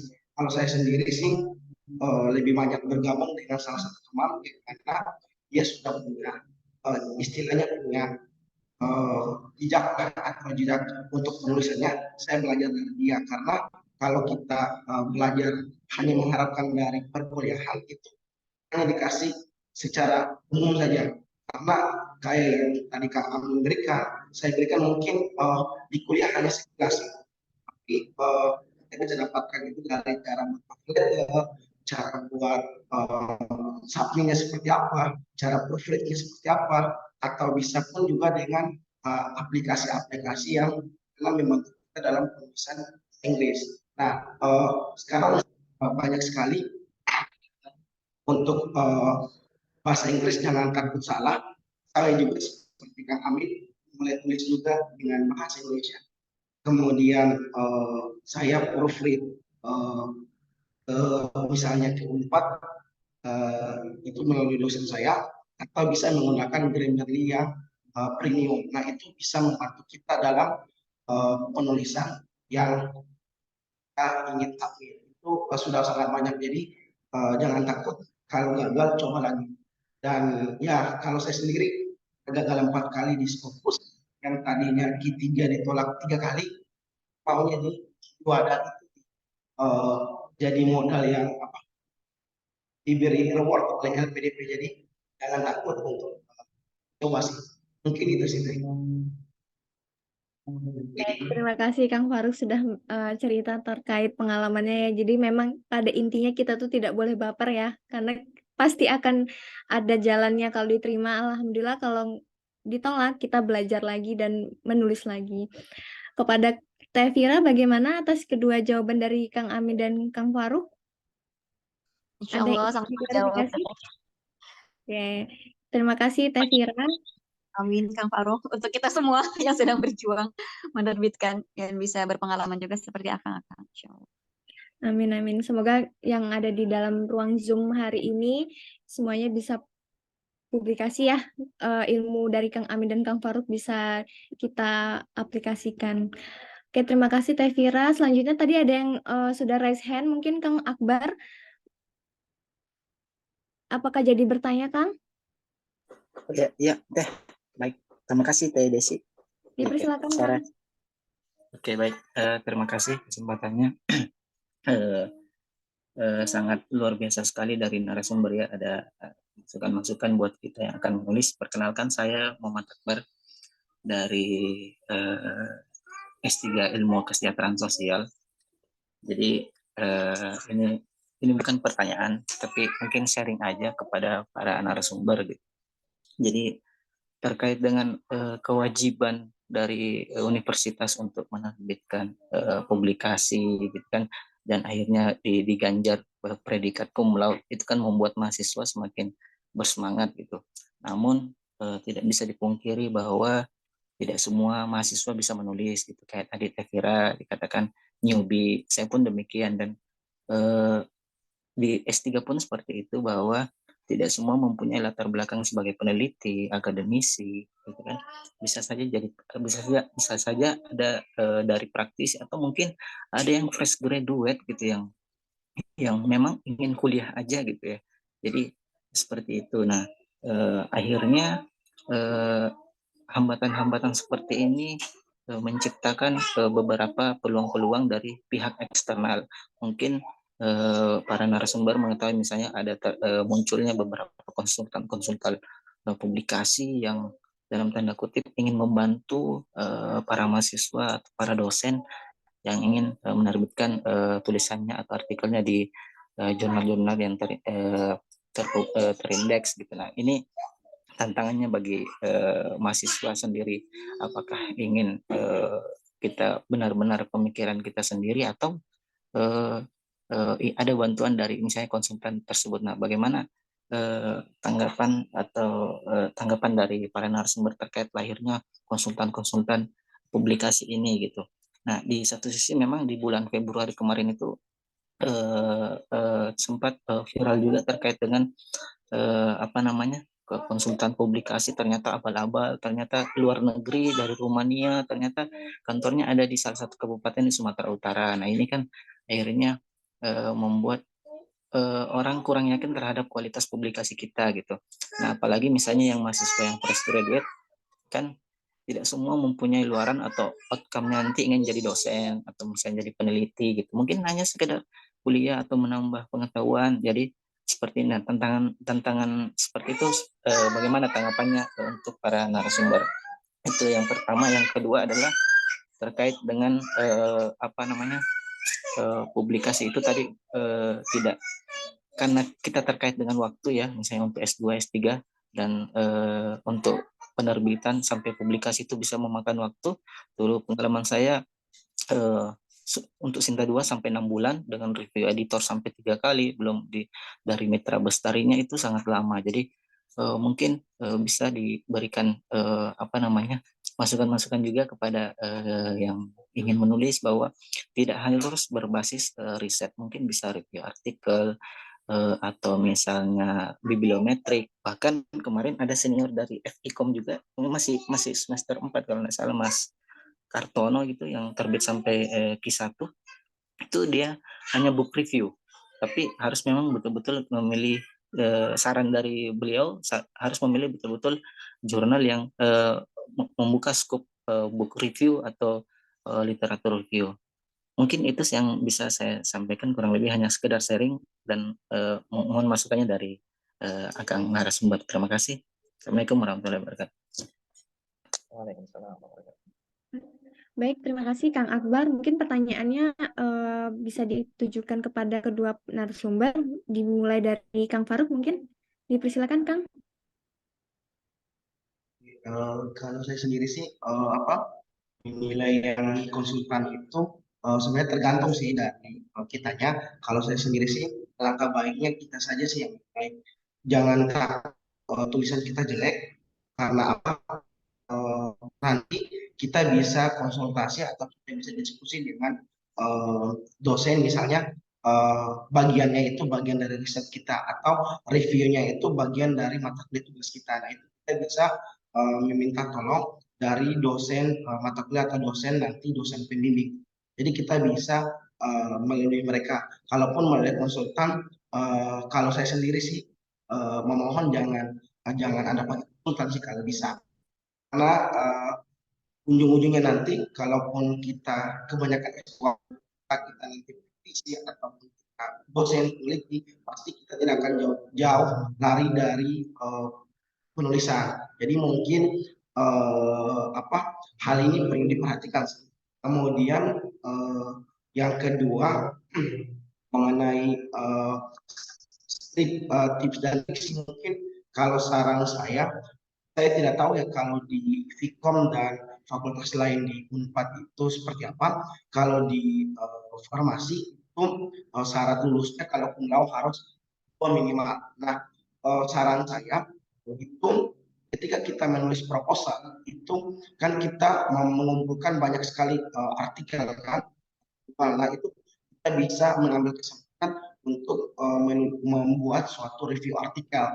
Kalau saya sendiri itu mensiasatinya seperti itu. Selain dari hasil riset yang kita lakukan, juga dari review artikel. Karena tentu yang disampaikan oleh penanya tadi bahwa membutuhkan waktu itu tidak cepat gitu, bahkan bisa setahun lebih dan bahkan bisa berbulan-bulan. Nah, itu saran saya strateginya dari review yang sudah dibuat untuk proposal itu sih untuk submit apa yang mau kita jadikan untuk cum laude ataupun manuskrip. Ini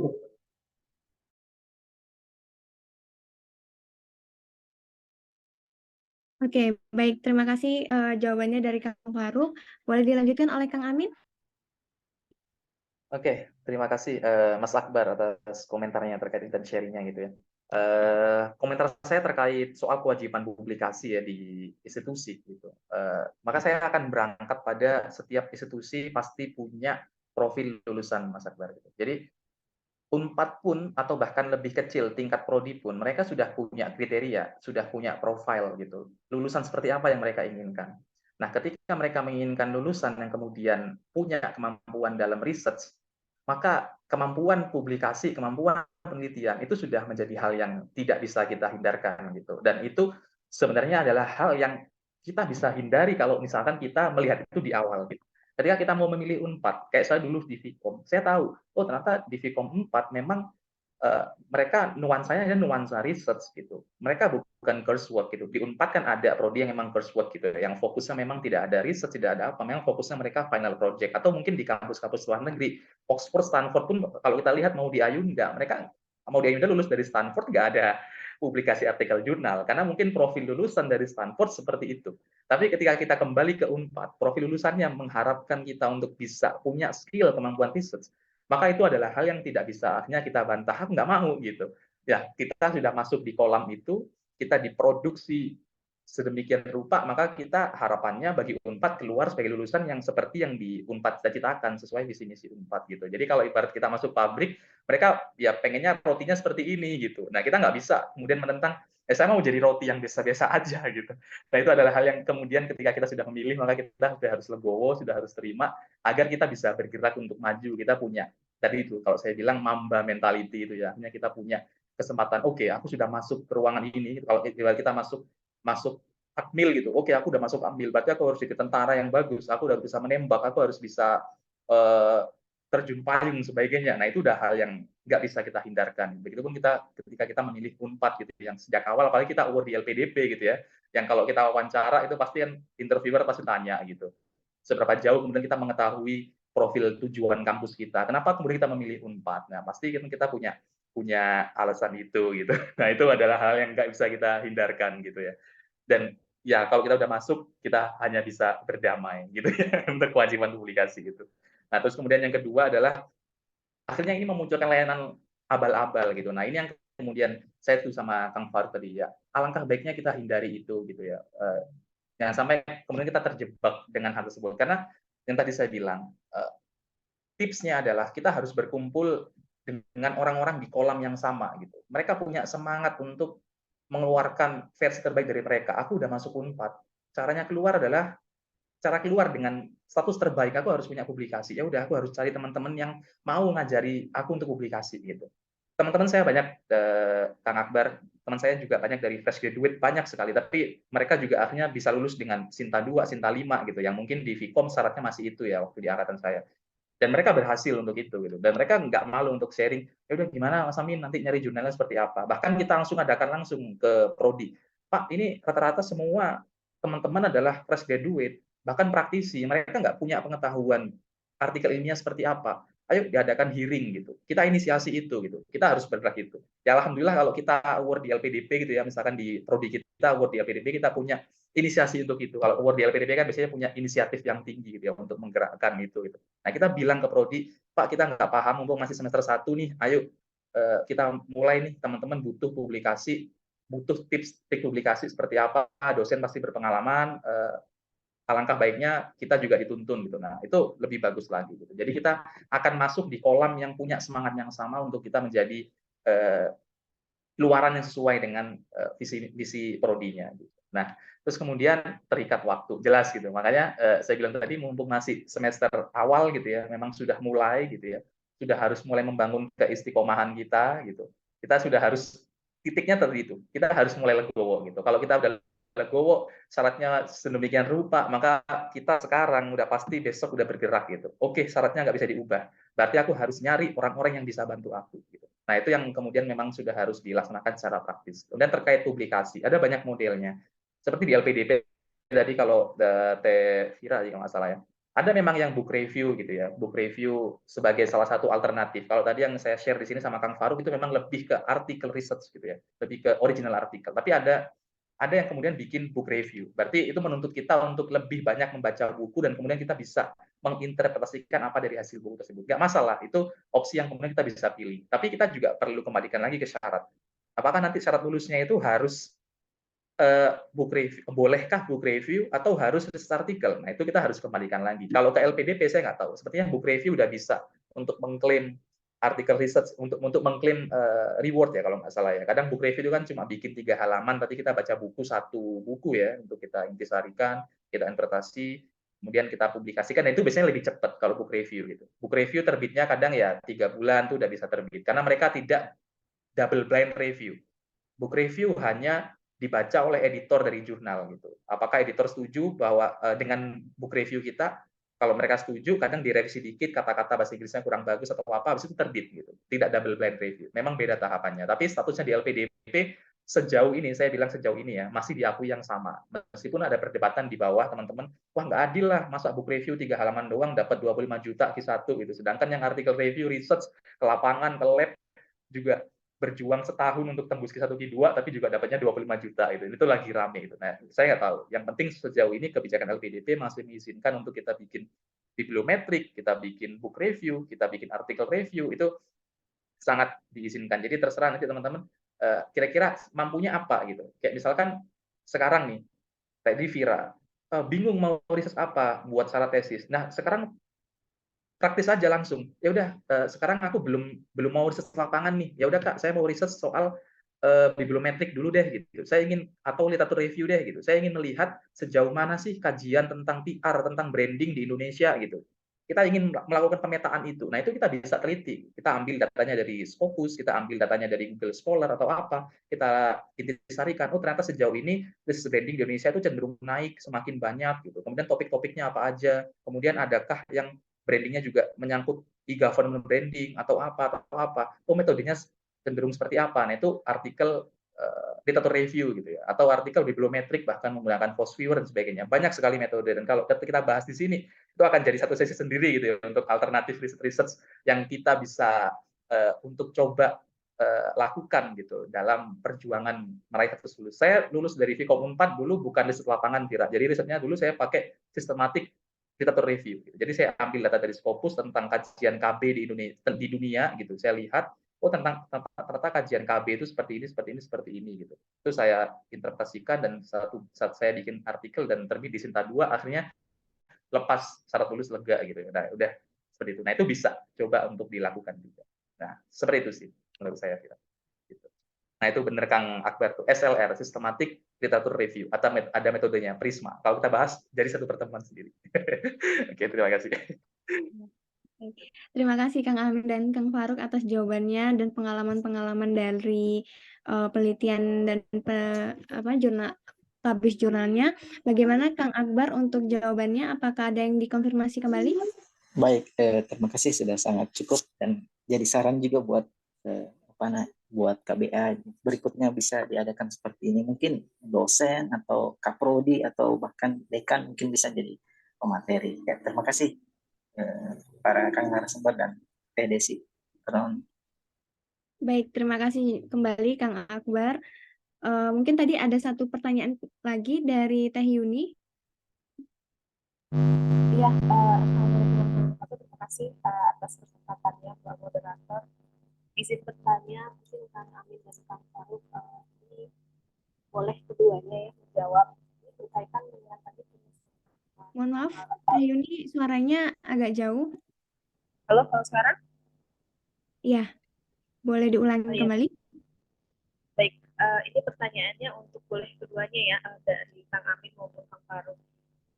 Berkenaan dengan penyusunan artikel ilmiah tadi yang maksudnya yang jurnal based on research seperti itu. Nah, saya sempat dapat seperti masukan gitu kan dari kolega kalau misalkan untuk penyusunan artikel artikel jurnal riset ini yang kalau misalkan mau tembus. Ini punten Teh. Suaranya ya. Punten Teh, suaranya jauh sekali. Masih jauh, Teh? Nah, ini baik. Boleh dilanjut. Punten, punten banget ini mungkin masalah headsetnya kali ya. Jadi pokoknya intinya pertanyaannya adalah untuk membuat suatu artikel yang pantas untuk dijurnalkan gitu ya, untuk menembus jurnal yang bereputasi itu, apakah benar Kang lebih baik kita menggunakan apa sih? Bukan menggunakan ya, menyusunnya dengan tim base ataukah lebih baik apa sih kayak lebih baik yang mana gitu tim base ataukah bisa solo atau sendiri gitu menyusun artikelnya karena saya pernah dapat saran gitu ya dari kolega kalau misalkan kita menyusun artikel sendiri apalagi yang bertujuan misalkan ke Sinta 2 ke Scopus maksudnya ke yang Q1 Q2 begitu itu tuh sangat riskan kalau misalkan untuk sendiri karena kita nggak bisa istilahnya nggak ada pendapat lain yang bisa kita maksudnya yang bisa dimasukkan gitu ya ke dalam artikel tersebut. Nah, kira-kira Kang menurut Kang Amin dan Kang Faruk ini apakah untuk seseorang yang newbie seperti saya itu memang sarannya adalah untuk menyusun artikel itu dengan tim ataukah bisa sebenarnya untuk sendiri gitu. Terima kasih Kang. Baik, terima kasih Teh Yuni. Mungkin pertanyaannya terkait penyusunan dari jurnal, apakah lebih baik tim base atau solo seperti itu. Mungkin bisa dimulai dari Kang Amin, kemudian dilanjutkan oleh Kang Faruk. Oke, thank you thank you Mbak Yuni atas pertanyaannya. Ya, sepengalaman saya Mbak Yuni sampai sekarang ya Teh Yuni ya, ketika saya nulis dan bahkan beberapa jurnal memang langsung sudah secara ini ya, secara ya eksplisit mereka sudah menyatakan bahwa dalam menulis artikel baiknya memang team base gitu. Apalagi untuk yang sifatnya lab ya. Kalau sains saya yakin kalau Mas Faruk pasti mereka pasti team base gitu. Kalau berjuang sendiri berdarah-darah mereka di lab gitu. Tapi kalau orang sosial kadang mungkin gitu nyebar visioner atau gimana bisa sendiri gitu. Tapi biasanya kecenderungan jurnal mereka lebih bisa melihat lebih prefer untuk memilih artikel yang dikerjakan tim base gitu. Karena itu tadi Mbak Yuni sudah menemukan alasannya karena mereka mengasumsikan ini artikel based on discussion dari tim gitu dan pasti sudah kokoh gitu, bukan berdasarkan pemikiran dari peneliti itu sendiri gitu yang mungkin rawan koreksi sejawat gitu ya di awal gitu. Nah, itu kadang makanya mereka lebih prefer itu. Meskipun kadang di jurnal nasional jurnal ditulis sendiri itu ya masih ada gitu. Kecuali gitu, ada beberapa saya sempat menemukan jurnal di Wiley gitu. Karena memang mereka pencetus teori gitu, seperti Icek Adzen gitu. Dia nulis artikel di Wiley sendiri gitu, single fighter gitu. Ya nggak masalah karena memang teori itu diciptakan oleh Icek Adzen gitu. Dia yang punya teori dan dia menulis artikelnya sendiri di jurnal Wiley gitu. Tapi kadang untuk research yang sifatnya kita menguji teori atau apa, seringkali itu dilakukan bersama gitu. Selain itu untuk mencitrakan bahwa artikel kita itu udah based on discussion yang kokoh gitu dengan tim, itu juga akan sekaligus membantu kita dalam proses revisi. Meskipun dalam penyusunannya Teh Yuni, kadang kita ya namanya tim ya gitu. Kadang adalah yang ya bolong sana bolong sini karena satu mungkin underperform, satu perform banget gitu. Kalau saya sama dosen biasanya ini pembagiannya saya kasih tips. Kalau saya sama dosen, saya nulisnya pasti bagian metode dan hasil. Itu udah pasti gitu. Jadi tapi kita bikin ide itu kadang ide lahir dari dosen saya atau saya gitu. Habis itu kita bikin kerangka risetnya. Habis itu langsung Mas Amin metode ya sama hasil. Oke. Habis nyebar kuesioner, pasti setelah olah data, pasti saya akan langsung tulis bab metode sama bab hasil. Setelah metode sama hasil itu udah ada, part yang harus ditulis adalah diskusi biasanya. Nah, setelah diskusi nulis, baru dosen saya akan nulis latar belakang. Setelah latar belakang nulis, dia akan nulis simpulan, dan simpulan baru nulis abstrak. Biasanya kita kalau nulis, makanya beda. Kalau nulis paper, nulis disertasi, nulis tesis, sama nulis artikel tuh seninya beda gitu. Ini seninya nulis artikel gitu teman-teman. Jadi tipsnya adalah selalu nulis metode. Kalau sama tim, berarti kalau sama tim dibaginya, selalu baginya adalah metode dan hasil. Karena itu seirama gitu. Ketika dia bisa nulis metode, maka dia akan tahu hasilnya seperti apa. Dia bisa menggambarkan, bisa mendeskripsikan gitu. Nah, habis itu nanti bagian dosen saya karena dia udah expert gitu ya. Dia biasanya nulis bagian diskusi karena dia sudah harus hasilnya begini, berarti diskusinya seperti ini nih gitu. Nah, setelah dia nulis diskusi, pasti dia akan bisa nulis introduksi gitu. Introduksi itu malah di belakang gitu. Habis itu simpulan dan terakhir kita nulis abstraknya. Oke, kita bangun etalasenya yang mewah seperti apa gitu, biar ciamik gitu. Nah, seperti itu. Itu kalau kerja tim seperti itu. Nah, kalau kita kerja sendiri itu akan sangat sangat susah gitu dan kita tidak punya teman. Itu sih kalau dari saya teknik.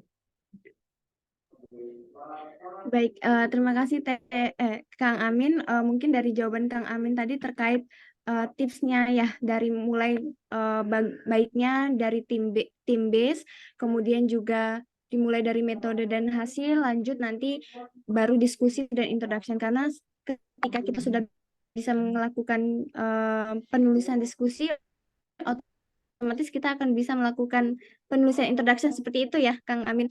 Ya. Jadi alur-alurnya lebih baik diurut seperti itu. Mungkin kemudian dari Kang Kuruk dipersilakan. Oke, mungkin di sini kalau saya sendiri memang secara tim sangat penting.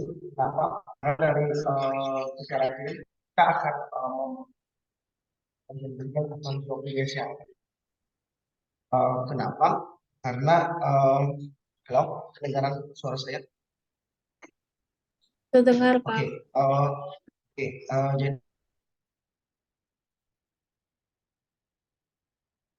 jadi seperti yang disampaikan Kang Amin, kita memahami job desk-nya seperti apa. Misalnya kalau saya sendiri dengan dosen, biasanya kalau kita project, tentunya saya bagian hasilnya, bagian metode penelitian, kemudian hasilnya dan juga bahasanya nanti bagian production itu biasanya kan oleh dosen, karena dosen itu akan tahu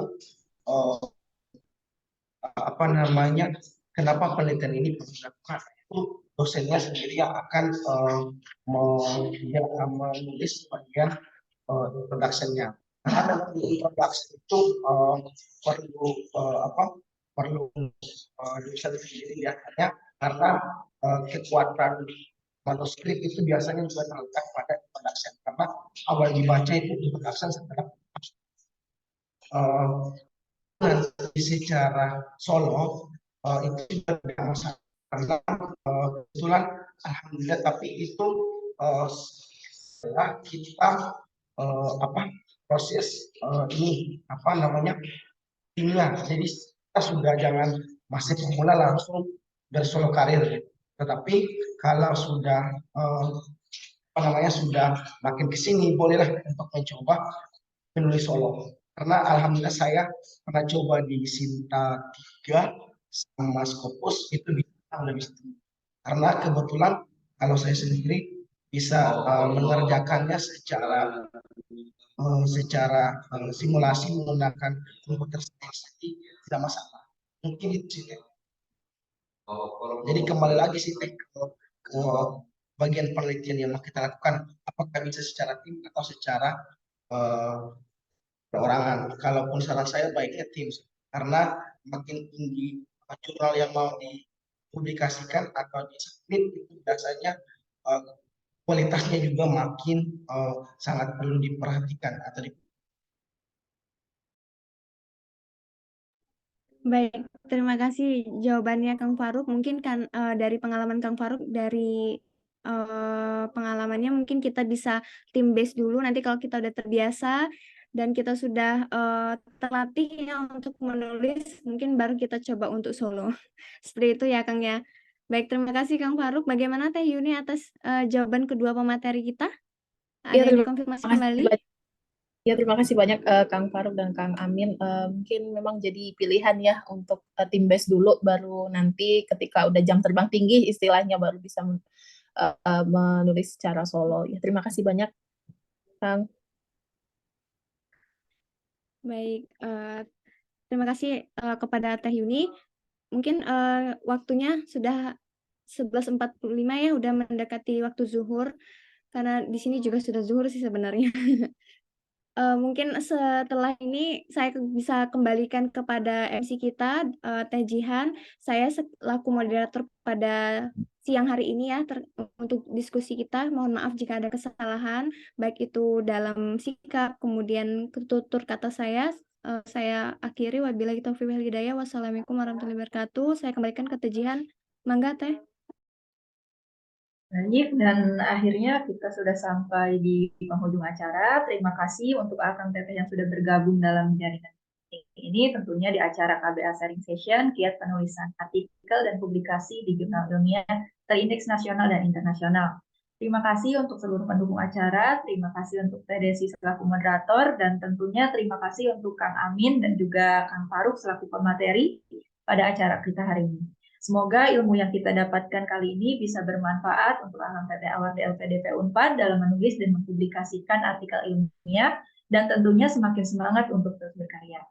Terima kasih sekali lagi. Akhirnya saya pamit undur diri. Terima kasih atas perhatiannya mewakili seluruh panitia yang bertugas. Saya Jihan. Selamat siang dan sampai jumpa. Wassalamualaikum warahmatullahi wabarakatuh. Waalaikumsalam warahmatullahi Warahmatullahi wabarakatuh. Terima Terima kasih kasih banyak Kang Faruk, wabarakatuh. Kang Kang Amin. Faruk. Kang Amin dan tim. Semoga ilmunya bisa bermanfaat untuk kita semua. Bisa ngikut alurnya Kang Amin ini sama Kang Faruk. Ya, semangat semuanya teman-teman. Insya Allah pasti bisa. Mohon maaf ya Teh kalau Ya. musik Teh. Ya pas lagi mudik Teh. Lagi di bandara soalnya.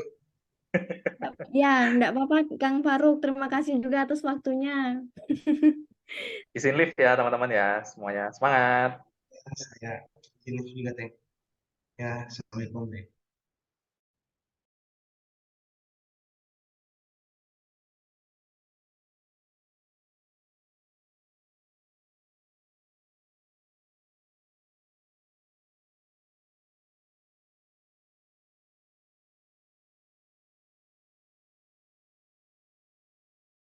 Tiara, thank you. Thank you, Jihan, Tino. divisi semuanya.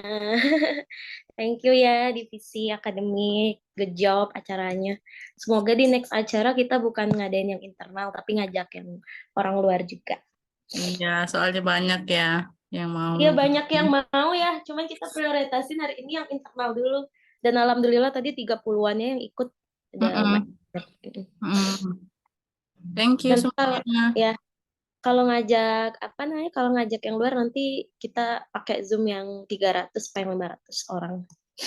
Oke. Oke, thank you. Selamat weekend ya semua. Bye-bye. Bye. Assalamualaikum.